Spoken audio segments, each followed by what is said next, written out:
Good evening, wrestling fans. Hope you all had a good day. Before I get into my thoughts on last night's Raw, I just want to take the time to say, I'm sure you all be aware that Samantha Everett has left the WWE, and this is not a surprise because as soon as I heard that Ricochet was leaving, I knew eventually she'll be leaving. Don't know what the reason is behind it, but from what I'm hearing on social media,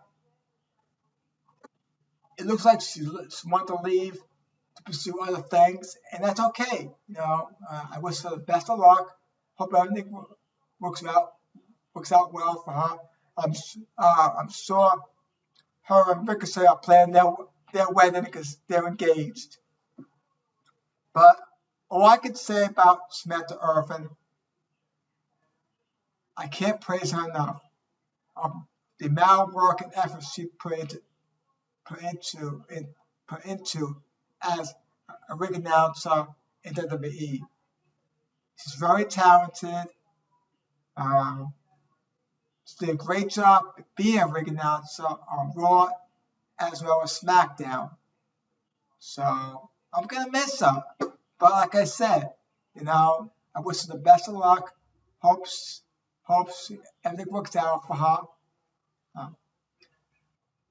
On the bright side, a familiar face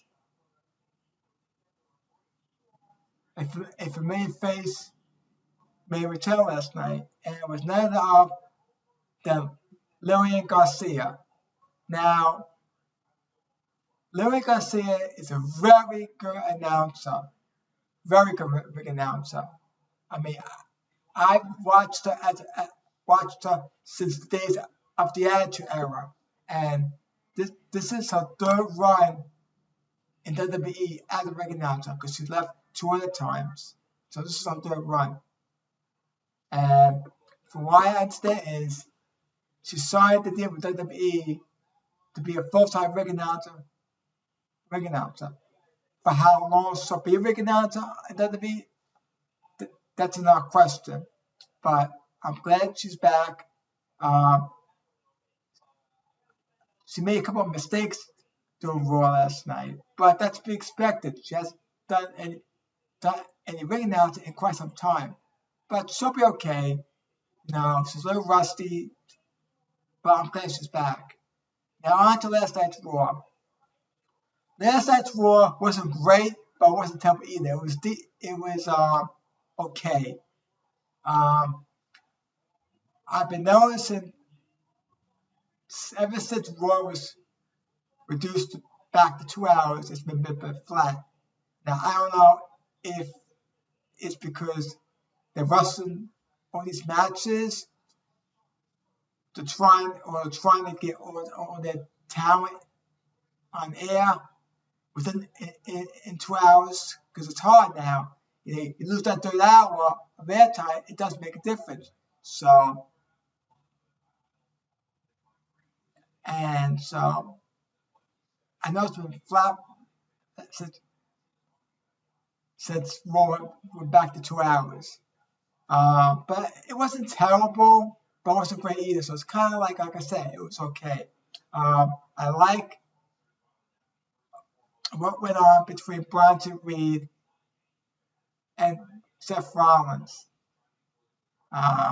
Between beating each other up out in the ring, and then again backstage, which ultimately led to a match between Seth Rollins and Bronson Reed at Crown Jewel. Now, I think this would be a very good match. In my point of view, a very good match. I'm very impressed of Bronson Reed's performance. Very impressive. I definitely see a future for him as a champion down the road, because I think he's very talented, very impressive. And as for Seth Rollins, well, I already said enough about him. he's a phenomenal competitor in the ring. Phenomenal. He's been champion numerous times. So I can't praise him enough of the work he's been doing in the ring. But we're gonna have a ground jewel. We're gonna have Seth Rollins versus Bronx Reed. Now we already have two other matches set, and that's Gunther versus Cody Rhodes and Liv Morgan versus Nia, and that's for the Crown Jewel Championship belt or title, whatever you want to call it. And those two are champion matches at Crown Jewel. So right now we have 3 matches set for Crown Jewel. As far as the 2 tag team matches go, as part of the World Tag Team Number 1 Contenders Tournament, I really enjoyed the Rey Mysterio and Dragon Lee versus American Man. That was a very good match. I enjoyed it. It was even for most of the part. I think all 4 competitors were very good in the ring. I definitely see American Made being future tag team champions, especially with them aligning themselves with Chad Gable, because I think Chad Gable is very talented. And Ivy Nile, she's gotten better. I definitely see her get better and possibly a future women's champion. So Rey Mysterio directly won the match, but like I said, it was a phenomenal match. The New Day AOP match, which was the other tag team match, it was okay. It was even most of the part.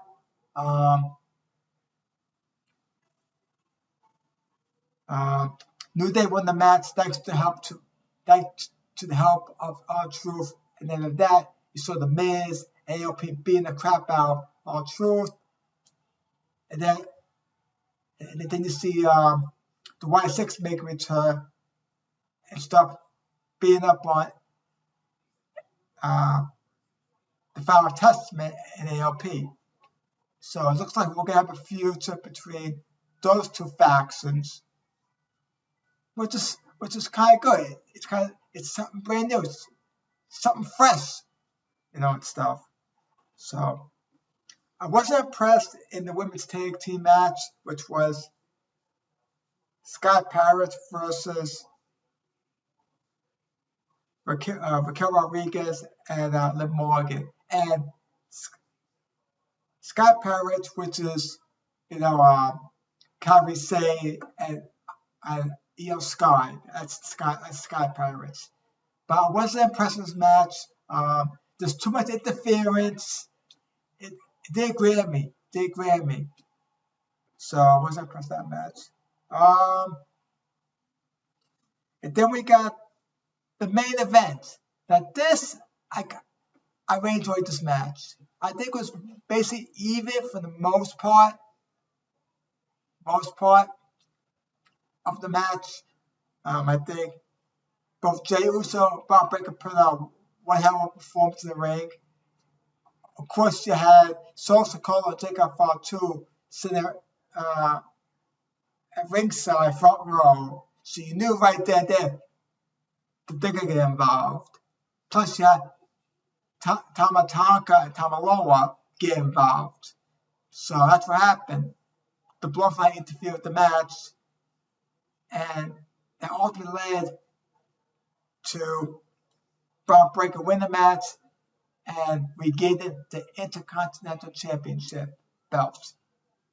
Now, I want to point out something to the match. I hope you guys caught it. You guys probably spotted it. I love where Jacob Fatu and Bron Breakker stare at each other.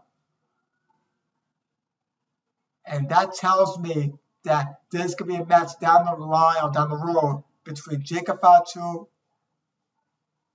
and Bron Breakker. Maybe Don't know when, but I definitely see that match happen. I'm kind of not surprised that Jey Uso lost the Intercontinental Championship, because what's going to happen now is he's gonna drag Jey Uso into his Bloodline story, which is going to set up him being involved in the War Games match at Survivor Series War Games, which is, I believe, it's November 30th. So, and looks like they're setting up it as Bloodline versus Bloodline. In other words, we're going to have Solo Sikoa, Jacob Fatu, and the Tongas versus Roman Reigns, Jey Uso, Jimmy Uso, and a fourth member, possibly being Sami Zayn. I don't see Cody Rhodes join Team Roman's team at Survivor Series War Games in that War Games match, because quite frankly, I think he's going to have a match either with Randy Orton or Kevin Owens at Survivor Series. So I have a fine feeling that Sami Zayn is going to be the fourth member of Team Roman in the War Games match at Survivor Series War Games, because it looks like they're setting up for this to be Bloodline versus Bloodline. And if that is the case, it's going to be one hell of a match. So that's about it.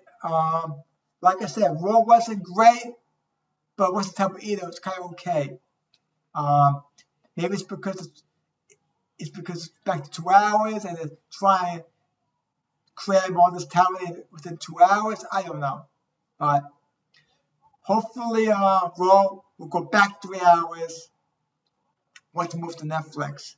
Don't know what the exact length of Raw is going to be once it moves to Netflix, because they're still working on it. But we'll see what happens.